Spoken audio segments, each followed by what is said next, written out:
G20 개막을 앞두고 있는 인도에서 역사상 처음 보는 일이 벌어지고 있습니다. 인도의 행동에 따라 향후 한국이 엄청난 초대박 상황을 맞이할 것이라는 예측이 나오는데요.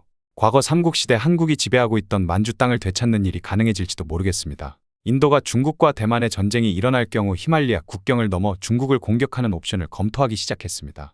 인도 측에서는 순수하게 가능성 차원의 검토라고 밝혔지만 중국과 인도의 관계가 냉각되면서 현실이 될 가능성이 커지고 있습니다. 8일 블룸버그 통신은 인도 정부 고위 관계자를 인용해 인도군이 중국과 대만의 전쟁이 일어날 경우 남아시아 국가들의 대응책 연구에 착수했다고 보도했습니다. 이번 대응 전략 연구는 미국의 요청에 따른 것으로 알려졌습니다. 안일 차우한 인도 국방부 장관은 특정 기관에 미국과 동맹국들이 대만에서 중국과 전쟁을 벌일 경우 광범위한 영향과 이에 대응해 인도가 취할 수 있는 조치를 조사하는 연구를 의뢰했습니다.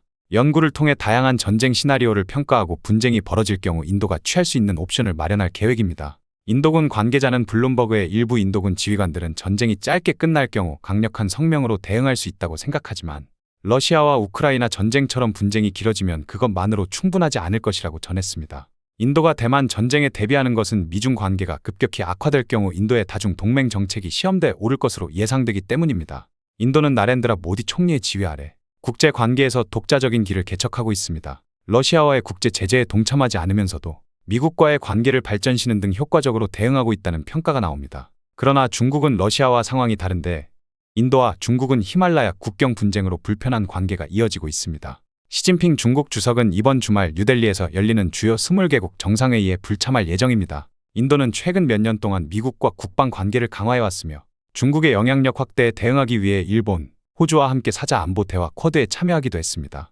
중국과 대만의 전쟁 시 인도 군의 첫 번째 옵션은 미국과 동맹국 군대의 식량, 연료 및 의료 장비 등 후방 지원을 하는 것입니다. 연합군 군함과 항공기의 수리 및 유지 보수 시설을 제공하는 물류 허브 역할도 수행할 것으로 예상됩니다. 인도와 미국은 5년 전 군함과 항공기의 급유 및 보급, 필요시 기지 접근을 허용하는 기본 협정인 군수교류 양해각서에 서명했습니다. 인도가 북쪽 국경을 넘어 영토 수복에 나서는 직접 개입 가능성을 평가하는 등 극단적인 시나리오도 연구할 예정입니다. 중국 입장에선 대만과의 전쟁 도중 후방을 공격받아 새로운 전쟁터가 열리는 최악의 상황입니다. 준비된 옵션은 모디 총리와 다른 정치 지도자들이 최종 결정을 내릴 수 있도록 제공됩니다. 인도 국방부와 외무부는 이메일 질문에 응답하지 않았고 미 국무부 역시 블룸버그 통신의 논평 요청에 즉시 응답하지 않았습니다. 그러나 이런 이야기가 흘러나온 것 자체가 향후 인도의 중국 침공 가능성이 있다는 것을 보여주고 있습니다. 인도와 중국은 미국과 멕시코 국경 길이와 비슷한 약 350km에 달하는 국경에 수천 명의 병력과 야포, 전차 및 미사일을 배치한 상태입니다.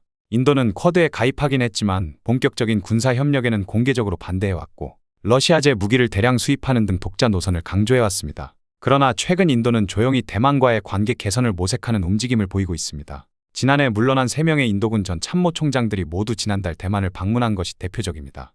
여기에 중국이 지난달 인도 땅을 자국 영토라고 주장하는 새 지도를 발표하면서 상황이 악화되고 있습니다. 중국 천연자원부가 지난달 24일 새로운 표준 지도를 공개하자 대만은 물론 인도, 말레이시아, 필리핀 등 주변 국가들에 항의하고 나섰습니다. 중국 천연자원부가 공개한 지도에는 표준 지도의 사용은 절대 틀리지 않다라는 슬로건이 있습니다. 또 지도에는 남중국해 구단선 내 대부분 해역, 인도와 영토 분쟁 지역인 티베트 남부 지역을 자국 영토에 편입시켰습니다. 사실상 국경을 맞대고 있는 모든 국가들에게 선전포고를 한 것과 다름이 없습니다. 필리핀 정부는 이에 즉각 반발했습니다. 필리핀 외교부는 중국이 발표한 지도는 필리핀의 영토와 해역에 대해 주권을 표명한 것이라며 이는 국제법인 1982년 유엔 해양법 협약에서도 근거가 전혀 없다고 밝혔습니다. 중국이 지도에서 주장하는 영토는 말레이시아 보르네오, 사바, 사라와크 해안의 배타적 경제수역과도 겹칩니다. 말레이시아 외교부도 2023 중국 표준지도에 표시된 남중국해에 대한 중국의 영유권 주장은 말레이시아 해역을 포함하며 말레이시아는 이를 인정하지 않는다고 반박했습니다.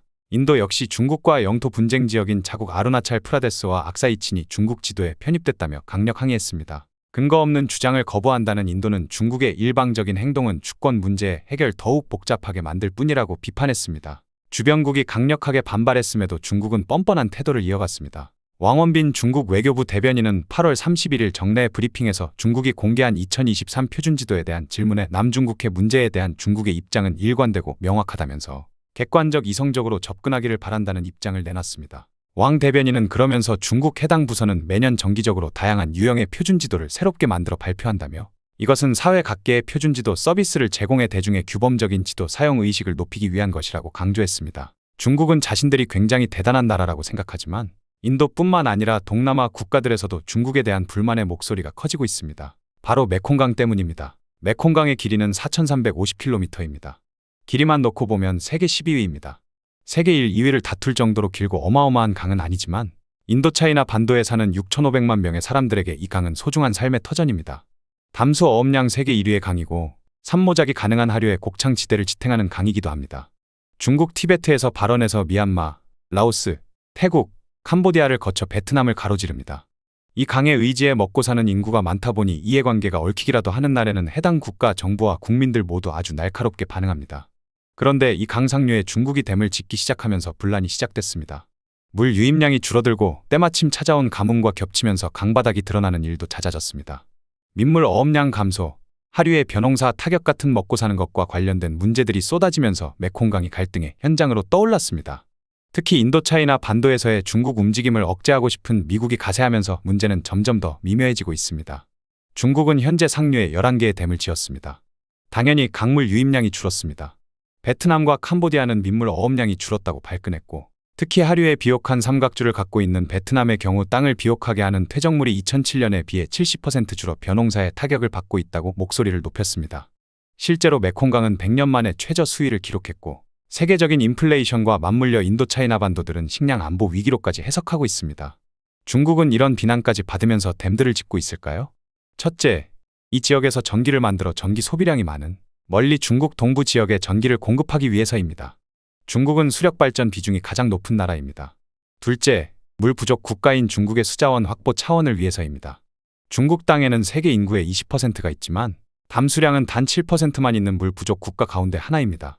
블룸버그 통신은 중국은 빠른 성장으로 수자원이 고갈되고 있다. 담수량도 부족하고 특히 1인당 수자원이 세계 평균의 4분의 1에 불과하다. 수자원을 관리하는 시설도 부족해 그 물도 효율적으로 쓰지 못하고 있다라고 평가한 적이 있습니다. 실제로 중국의 물 부족 스트레스라는 지도를 보면 붉은색으로 표시된 물 부족 지역이 중국 북쪽에 넓게 분포하고 있음을 알 수 있습니다. 지도상의 노란색 부분이 상대적으로 물이 많은 지역입니다. 그래서 중국 정부는 남수북조 치수 정책라는 치수 정책을 써왔습니다. 북쪽은 메마르고 남쪽은 물이 많기 때문에 남쪽의 물을 북쪽으로 돌린다. 티베트 고원의 물이나 양쯔강의 물을 황허강으로 흐르게 한다. 댐을 짓고 수로를 만들어 물 관리를 한다라고 요약할 수 있습니다. 그래서 메콩강 상류를 포함한 티베트 지역에 많은 댐을 짓고 물에 욕심을 내고 있다는 해석이 나옵니다. 물론 메콩강의 댐을 마구 짓고 있는 이유에 대한 중국의 답변은 다릅니다. 메콩강의 가뭄과 홍수가 심하다. 댐 건설을 통해 우기에는 홍수를 막고 건기에는 가뭄을 막는다라는 게 공식 입장입니다. 라오스, 캄보디아 같은 친중국 국가들에게는 차관을 빌려줘 댐을 70개까지 늘리겠다는 보관도 짜고 있습니다. 중국은 메콩강을 란창강이라고 부르는데 인도차이나 반도의 국가들과 메콩 란창 협의체를 만들어 인도차이나 반도 국가들의 반발을 해결하려고 애쓰고 있습니다. 하지만 이런 중국의 주장을 말 그대로 믿기에는 매년 메콩강의 상황이 빠르게 나빠지고 있습니다. 2019년, 2020년 역사상 최악의 가뭄을 겪었고 올해도 크게 다르지 않았습니다. 매년 메콩강의 수량이 점점 줄어들고 툭하면 바닥을 드러내고 있습니다. 농업과 어업을 통해 메콩강을 삶의 터전으로 삼고 있는 인도차이나 반도 국가들의 인내가 이제는 한계에 부딪히고 있습니다. 인도차이나 반도 가운데 베트남과 태국의 반응이 가장 격합니다. 베트남은 중국의 댐 건설이 물 욕심, 전기 욕심을 넘어 하류 국가 길들이기에 의도가 있다고 해석합니다. 중국이 대만을 침공하면 인도가 먼저 나설 수 있고 이런 모습을 본 동남아 국가들도 곧바로 참전할 가능성이 제기되는 이유입니다. 여기에 한국도 자유롭지 않은데 최근 한미일 정상회의에서 대만 문제에 직접 언급한 캠프 데이비드 원칙을 3국 정상이 채택하면서 중국 대만 문제가 한국의 문제가 됐기 때문입니다. 중국이 대만을 침공할 경우 북한이 움직일 가능성이 높고 한국 역시 참전을 피할 수가 없을 전망입니다. 어차피 사고가 날 거면 북한에 이어 만주까지 우리의 고토를 회복하기 위해 움직여야 합니다. 이렇게 되면 중국은 대만을 치려다가 미국뿐만 아니라 인도, 아세안, 한국, 몽골까지 사방에서 처맞는 상황이 될 것으로 보입니다. 각자 여러 가지 이유로 중국에 대한 불만이 있고 영토 문제가 엮여 있기 때문에 좋은 기회가 될 수 있다는 겁니다. 이런 가운데 모디 인도 총리와 바이든 미국 대통령이 만나 두 나라의 공조 강화의 뜻을 같이 했다고 미국 월스트리트 저널이 보도했습니다. 이날 양국 정상은 G20 정상회의 개막 하루 전인 8일 저녁 뉴델리의 모디 총리 관저에서 만나 회담을 가졌습니다. 바이든 대통령과 모디 총리의 대면 회담은 지난 6월 모디 총리가 미국을 국빈 방문한 이후 3개월 만입니다. 백악관 홈페이지에 올라온 양국 공동성명에 따르면 두 정상은 자유롭고 포용적인 인도 태평양을 위한 쿼드의 중요성을 강조했습니다. 동시에 양국 간 군사 협력을 심화하고 협력의 범위를 우주, 인공지능, 방위산업 등 다양한 분야로 확장하자는 공약을 다시 확인했습니다. 이날 두 나라는 대중국 견제를 위한 공조에도 뜻을 함께 했는데, 공개적으로는 양국 정상은 회복력 있는 글로벌 반도체 공급망 구축에 대한 지지를 다시금 언급했습니다. 그러나 뒤로는 군사적 협력에 대한 논의가 진행된 것으로 알려졌습니다. 여기에 인도와 중동, 유럽을 인프라 및 통신으로 연결하는 프로젝트에 대해서도 심도 깊게 논의한 것으로 알려졌습니다. 앞서 미국 매체 악시오스는 미국과 사우디아라비아, 인도 등이 중동 일부 지역과 인도를 철도와 항로로 연결하는 프로젝트를 G20 정상회의 발표를 목표로 마무리 협상을 진행하고 있다고 최근 보도했습니다. 이는 중동을 통해 유럽과 아프리카를 육로와 해로로 잇는 중국의 1대1로 사업에 대한 맞불로 해석됩니다. 커트 캠벨 백악관 국가안전보장회의 인도 태평양 조정관은 해당 프로젝트와 관련한 중대 돌파구에 대해 논의하고 있으며 9일 중에 관련 내용을 발표할 수 있을 것이라 밝혔다고 로이터 통신은 전했습니다. 9일과 10일 뉴델리에서 열리는 이번 G20 정상회의에서도 중국과 관련한 다양한 내용이 발표될 것으로 보이는데, 아마 중국의 영토 분할에 대한 이야기도 나오지 않을까 싶습니다. 지금까지 수리였습니다. 영상을 시청해 주셔서 감사합니다. 오늘도 좋은 하루 되시길 바랍니다.